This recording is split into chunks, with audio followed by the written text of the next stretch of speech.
आज हम नया पाठ यहाँ पर देखते हैं, 10वां पाठ जो कि पेज नंबर 44 पर है। उस पाठ का नाम है मराठी सत्ता का विस्तार। जैसे पिछले सप्ताह हमने देखा था कि मराठों का स्वतंत्रता युद्ध, यानी जैसे कि शिवाजी महाराज के मृत्यु के पश्चात औरंगजेब पूरी फौज लेकर, पूरा तोपखाना लेकर, कई सरदार लेकर महाराष्ट्र में आया था, दक्षिण भारत में आया था कि यहाँ पर मराठों की सत्ता को यहाँ से उखाड़ा जाए।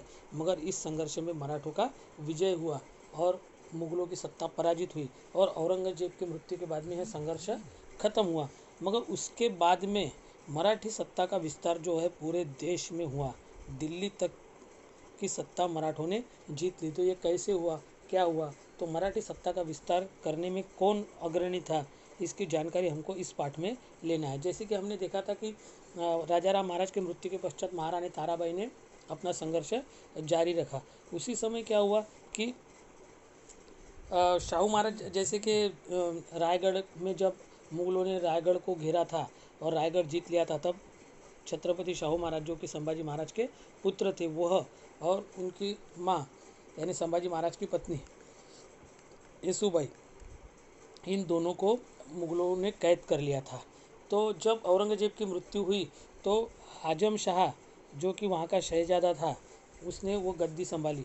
अब वो दक्षिण में था, तो उसे क्या लगा कि अगर शाहू महाराज को हम यहाँ से छोड़ देते हैं, मुक्त कर देते हैं, तो शाहू महाराज और महारानी ताराबाई इनके बीच सत्ता के लिए संघर्ष होगा और इन दोनों के आपस के संघर्ष में यह दोनों कमज़ोर हो जाएंगे और फिर हम मराठों पर आक्रमण करेंगे। यह नीति के कारण उन्होंने छत्रपति शाहू महाराज को वहाँ से मुक्त कर दिया, यानी दिल्ली में जो कैद थे वहाँ से उनको छोड़ दिया। और वैसे ही हुआ, जैसे ही शाहू महाराज महाराष्ट्र में लौटे तो जैसे कि शिवाजी महाराज के पुत्र संभाजी महाराज और संभाजी महाराज के पुत्र शाहू महाराज, तो उनको लगा कि गद्दी पर जो है अभी उनका स्थान होना चाहिए, यानी छत्रपति किसने बनना चाहिए, शाहू महाराज। इसलिए शाहू महाराज ने आते ही उन्होंने ताराबाई को कहा कि छत्रपति पद मुझे दे दिया जाए, मगर ताराबाई ने ये मान्य नहीं किया।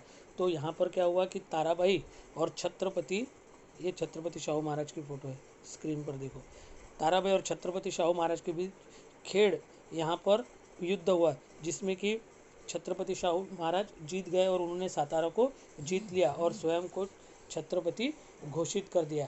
उसके बाद में महारानी ताराबाई ने पन्हाड़ा किले पर उनका जो लड़का था, उसका नाम था शिवाजी द्वितीय, उसको छत्रपति बनाया। इस प्रकार से महाराष्ट्र में दो गद्दियाँ, छत्रपति की दो गद्दियाँ बन गई। एक तो सातारा में छत्रपति शाहू महाराज और दूसरी कोल्हापुर के पास में पन्हाड़ा किला है। इसलिए कोल्हापुर की जो गद्दी जिसको कहते हैं शिवाजी द्वितीय, यानी ताराबाई ने जहाँ पर छत्रपति उनके पुत्र को वहाँ पर गद्दी पे बिठाया। अब शाहू महाराज पहले से क्या थे कि वो मुगलों के संपर्क में थे, क्योंकि उनका बचपन पूरा मुगलों के बीच में बीता। जो छोटे थे तब कैद हुए और जब एकदम बड़े हुए और तब उनकी मुक्तता की गई, तो उन्होंने मुग़ल की सत्ता को बहुत करीब से देखा था। अब उनको पता था कि उनकी दुर्बलता क्या है, उनके गुण क्या है, उनके दोष क्या है, उनका अभ्यास शाहू महाराज को था और इसी अनुभव का उपयोग मराठों को हुआ। अब पहले मुगलों का कैसा था कि मराठे के राज्य को संपूर्ण सर्वनाश करना है और अपने कब्जे में लेना है, मगर मुग़ल सत्ता कमज़ोर पड़ती गई। आपसी झगड़े और उधर से जैसे कि पश्चिम उत्तर से होने वाले ईरानी अफ़गानी आक्रमणों से उनकी सत्ता कमज़ोर हो रही थी, खोखली हो चुकी थी। तो इसलिए कि मराठों की सहायता, उनको लगा कि मराठों से संघर्ष करने की बजाय मराठों की सहायता ली जाए और अपनी यहाँ पर सत्ता बलशाली बनाई जाए। अब देखेंगे कि छत्रपति शाहू महाराज को छत्रपति बनाने में प्रमुख भूमिका किसने निभाई थी, जिनका नाम था यहाँ पर स्क्रीन पर दिखा रहा है, बालाजी विश्वनाथ। मुगलों की कैद से शाहू महाराज के मुक्त होने के बाद उन्होंने बालाजी विश्वनाथ भट्ट को पेशवा बनाया और बालाजी मूलतः कोंकण के श्रीवर्धन गांव का था। वो पराक्रमी और अनुभवी था। उसने अनेक सरदारों को यह समझा बुझाकर कि शाहू महाराज ही मराठी सत्ता के सच्चे अधिकारी है, उन्हें शाहू महाराज के पक्ष में कर लिया। और एक बार क्या हुआ कि जो मराठी आरमार के जो प्रमुख थे, जिनका नाम था कान्होजी आंग्रे, जो कि ताराबाई की तरफ से थे, तो ताराबाई ने बहुत बड़ी फौज कान्होजी आंग्रे को लेकर भेजी थी और शाहू महाराज को युद्ध करना जरूरी हो गया था। मगर बालाजी विश्वनाथ ने कान्होजी आंग्रे से मिले और उनको समझाया कि छत्रपति शाहू महाराज असली उत्तराधिकारी या वारसदार है और बिना युद्ध से ही उनको अपनी ओर कर लिया। तो शाहू महाराज की सत्ता और मजबूत हो गई। अब उन्होंने बड़ा काम क्या दूसरा, शाहू महाराज ने महाराष्ट्र ने शाहू महाराज का स्थान दृढ़ करने के पश्चात बालाजी ने अपने ध्यान उत्तर की राजनीति की ओर मोड़ा और औरंगजेब की मृत्यु के बाद दिल्ली के दरबार में फूट और अराजक स्थिति उत्पन्न हो गई। वहाँ सैयद भाइयों हुसैन अली का प्रभुत्व निर्माण हो गया। बालाजी ने उनकी सहायता से 1719 में मुगल शासक से दक्खन के मुगल प्रदेशों के कुछ स्थान पर चौथ तथा कुछ स्थान पर सर देशमुखी वसूल करने का आदेश प्राप्त किया। दक्षिण के उनके जो कुछ जीते हुए प्रदेश थे वहाँ से देशमुखी चौथाई बोलते यानी जो भी उत्पन्न है उसका चौथा भाग और सर देशमुखी यानी उसका 10वां भाग वो प्राप्त करने के अधिकार प्राप्त किए उनकी मदद करके। अब बाजीराव प्रथम जो था वो बहुत ही शक्तिशाली और बहुत ही पराक्रमी ऐसा पेशवा था। बालाजी विश्वनाथ की मृत्यु के पश्चात शाहू महाराज ने ईस्वी सन 1720 में उनके बेटे बाजीराव प्रथम को पेशवा पद पर नियुक्त किया और उसने पेशवा पद से 20 वर्ष की कार्यकाल में मराठी सत्ता का विस्तार किया। अब जो पूरे भारत में मराठों का जो एक नाम रोशन करने का जो काम किया, जिनका नाम था बाजीराव प्रथम। पालखेड़ में निजाम की पराजय। मुगल शासक फर्रुखसियर ने निजाम उल मुल्क को दक्खन के सूबेदार के रूप में नियुक्त किया और ईस्वी सन 1713 में निजाम ने हैदराबाद में अपना अस्तित्व निर्माण करने का प्रयास किया। मुगल शासक ने मराठों को दक्षिण और मुगल प्रदेश के चौथ और सरदेशों को वसूल करने का अधिकार दिया। तो जैसे कि दिल्ली से उन्होंने अधिकार लाए थे कि यहाँ से दक्षिण भारत से चौथाई और सरदेशों की वसूल करना है, मगर निज़ाम ने उसका विरोध किया।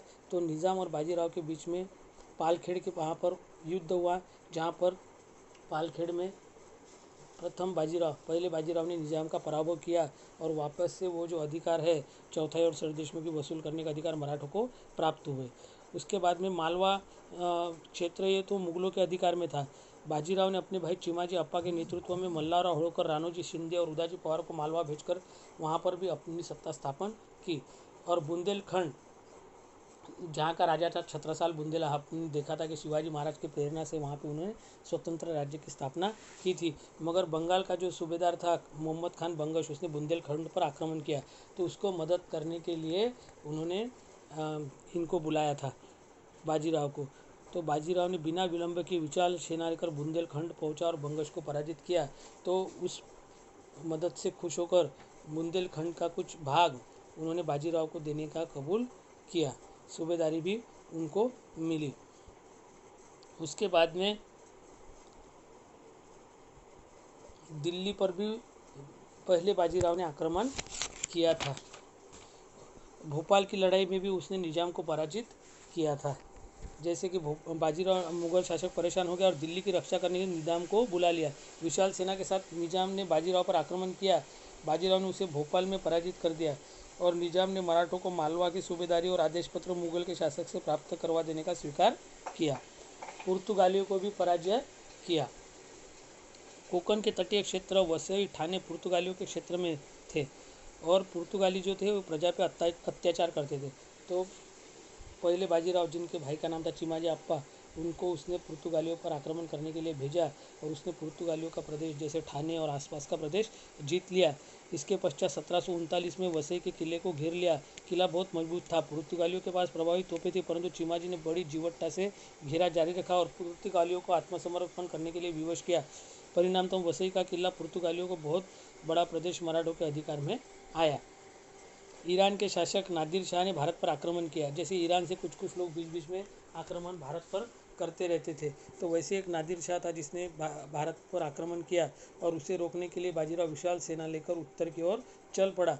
पर बुरहानपुर के पास में जब पहुंचे तब तक नादिर शाह संपत्ति जीतकर दिल्ली को लूटकर अपने देश में वापस जा चुका था और फिर वहीं से वापस लौटते वक्त 1740 में नर्मदा नदी के तट पर रावेर खेड़ी में बाजीराव की मृत्यु हुई। बाजीराव उत्तम सेनानी था। बाजीराव ने अपने वीरता एवं पराक्रम से उत्तर भारत में मराठों का वर्चस्व स्थापित किया। उसने मराठी सत्ता को संपूर्ण भारत के स्तर पर एक शक्तिशाली सत्ता के रूप में स्थान प्राप्त करवाया। उसके कार्यकाल में शिंदे, होळकर, पवार, गायकवाड़ घराने आगे आए। तो यह मराठों का साम्राज्य विस्तार। इसके आगे का पाठ हम देखेंगे राष्ट्र रक्षक मराठे। तो यहाँ की एक्सरसाइज आपको पूरी करना है। जैसे कि बालाजी मूलतः कोकण के इस गांव का था। तो ये रेडीमेड उत्तर मैं आपको नहीं बताऊंगा, ये आप लिखो, नहीं आए तो अपने गूगल मीट में ये सब स्वाध्याय अपना होता है तो यह स्वाध्याय कंप्लीट करके लिखो। धन्यवाद।